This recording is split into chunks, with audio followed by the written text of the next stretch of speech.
Does God is love prove the Trinity?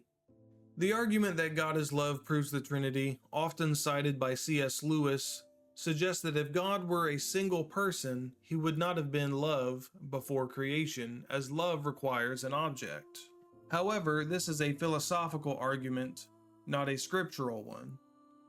The Bible consistently emphasizes God's singularity, as seen in Deuteronomy 6 verse 4 and throughout Isaiah, the rest of the Bible for that matter, which point to a numerical oneness of God.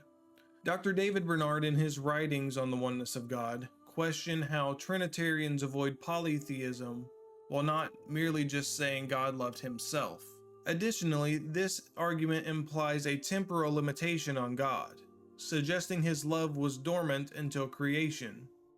Yet God is eternal, transcending time, and his love is an eternal attribute, not contingent on creation.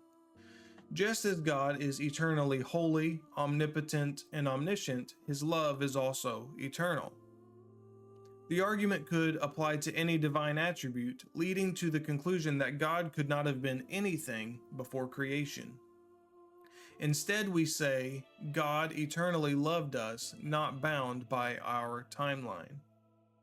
In the biblical context, 1 John 4:8 explains that God's love is not an internal dynamic within a triune Godhead, but his redemptive action towards humanity, as clarified in verse number 10 of this chapter.